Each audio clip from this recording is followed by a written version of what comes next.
Winning this award holds profound significance for me as it serves as a validation of the impact I've been striving to make in teen driver safety education. As an educator, there are moments of uncertainty where we wonder if our efforts are truly making a difference. We plant seeds of knowledge and awareness, hoping they will take root and flourish in the lives of our students. Being recognized with this award reassures me that those seeds have indeed found fertile ground and that the lessons imparted in the classroom are resonating with young minds. It's humbling to realize that the effects of our teaching may not always be immediately apparent, but winning this award underscores the possibility that our influence can ripple through the lives of our students in ways we may never fully grasp. It reaffirms my belief that even the smallest actions can have a lasting impact, and it encourages me to continue nurturing a culture of safety and responsibility among teenagers. This recognition fuels my passion and commitment to the cause of teen driver safety, serving as a reminder that every effort, no matter how small, contributes to a larger collective effort to save lives and prevent tragedies on the road. Winning this award instills in me a sense of pride and accomplishment, but more importantly, it inspires me to redouble my efforts and strive for even greater impact in the future. My motivation to make a difference in my school is deeply rooted in my own personal experience with driver's education growing up. I did not have a great experience during that time, and I witnessed firsthand the consequences of inadequate education and irresponsible driving behavior among my peers. My junior year, my school also suffered a tragic loss of a senior student in a crash coming over the Betsy Ross Bridge. This personal experience has shaped my approach to teaching teen driver safety. On the first day of class, I make it a point to convey to my students that this is not just another subject. It's the most important class they will ever take. I emphasize that the lessons they learn here will stay with them for life, echoing in their minds even when they're behind the wheel decades from now.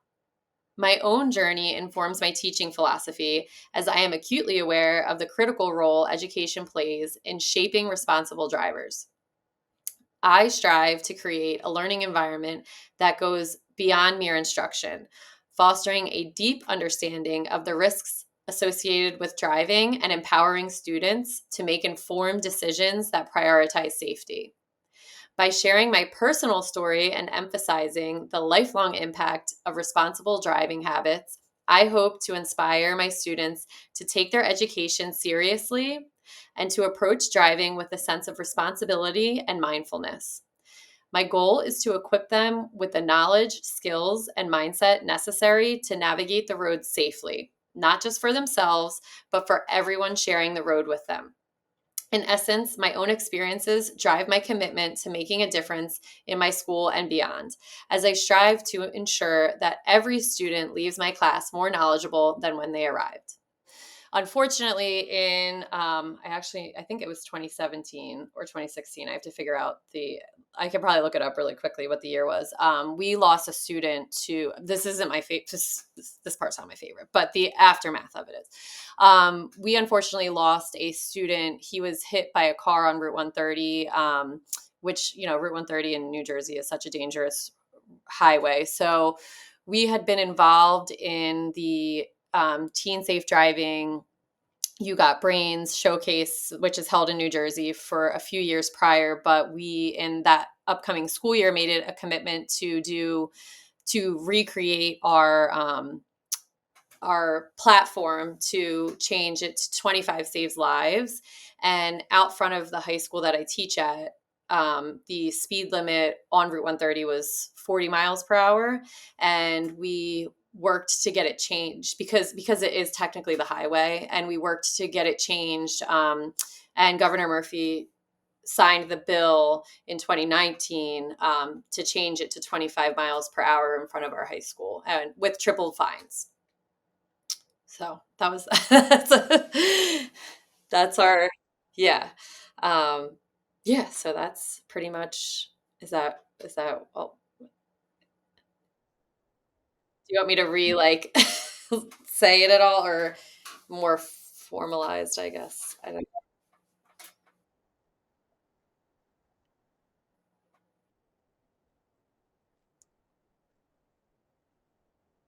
So it was, so that's why I want to look it up real quickly to see. I think he passed away. Um, I don't know if it was 2 years that we spent or 3 years that we spent. Yeah, so 2016 is when the accident happened, and it was put into effect in 2019. So it took about 2.5 years for our school working with, our local government. We worked with Troy Singleton, was someone who was really supportive of this bill, and yeah, and it was signed into effect in 2019. So now our next step for it is to, because the one of the side roads, it's like weird the way that Burlington City is kind of set up, because it is kind of in a corner of two major roads. So it's not your typical school in the sense of you can just cut it to 25 miles per hour. So while we got that change, the other side is still, I believe it's 40 miles per hour. So we've had the New Jersey Department of Transportation come and kind of see how they can reevaluate the traffic patterns. And our school this year just started with the Youth Advisory Board to help kind of get the ball rolling for that, for pedestrian safety, and maybe changing a couple more laws would be something that would be our next steps. Yeah. Very involved. So, myself and another teacher were kind of already heading up the teen safe driving program. And then our principal at the time, Dr. Flynn, he was the one who implemented the idea of let's change it to kind of be 25 saves lives. And he's moved up kind of in the district now to be he's our district safety and coordinator, but he still is very involved with all of the teen safe driving stuff, which is really exciting and just, great to have him with that support.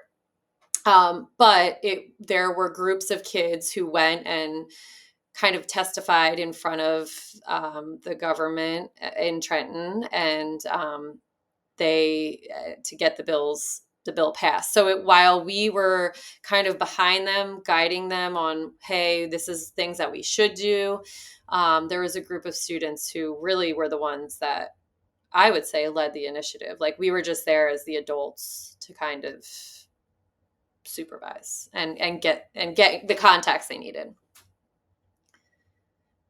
So that was, yeah. Yeah. Yeah, big. And I've been with the district for 13 years. So, this is the 25 Saves Lives has been a thing for 8 years, which is, like I said, we're still working on it.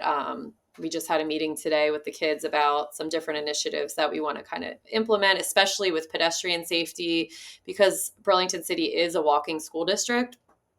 And so kids who at the high school that are leaving, say, basketball at 7:30, and they're going home and they have to cross Route 130, and it's really a double highway that they're crossing because of the north and south lanes. And even, I mean, when I come drive to school and I see our intermediate school is on the other side of the highway, and there's third and fourth graders coming up to cross Route 130. And we do have crossing guards, but what can we do to make it safer for the kids, especially those at the high school who are involved in after school activities in the winter specifically, because that's when it's darker. I mean, in the summer or in the spring, if they have a game till 6 o'clock, they're going home in the light, which doesn't make it much better. But the winter, I coached basketball for 10 years, and it was pitch black leaving. You wouldn't sometimes get home till 7:30, 8 o'clock. So that's kind of our next is and there's no pedestrian education in our district right now. So that's something that we want to kind of get implemented as well.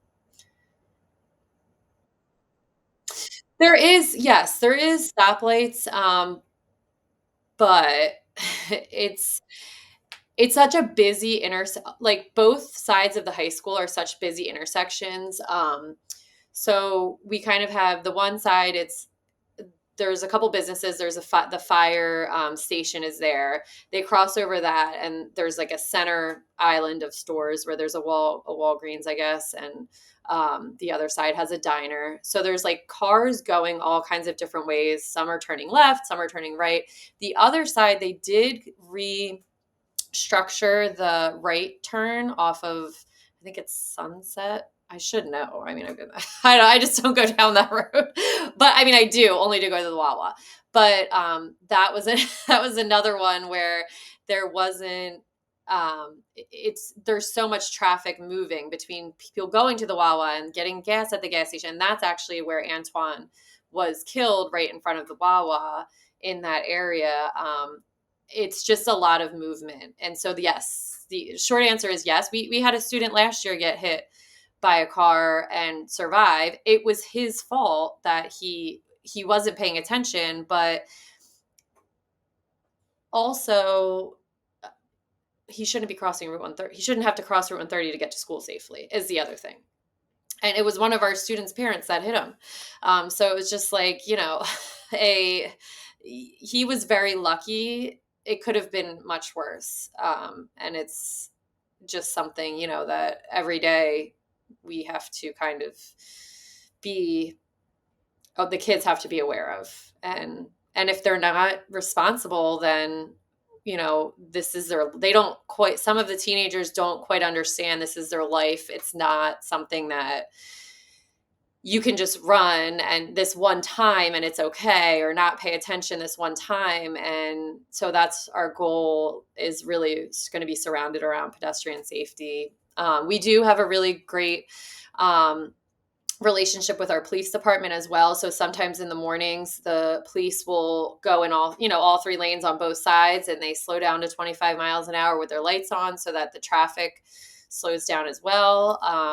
And so that's something nice, that we do have the support of the city, essentially, because that was a little bit of the backlash with the 25 Saves Lives. Oh, people are going to cut through the neighborhoods, which thankfully isn't, the case, but that was one of the arguments. So,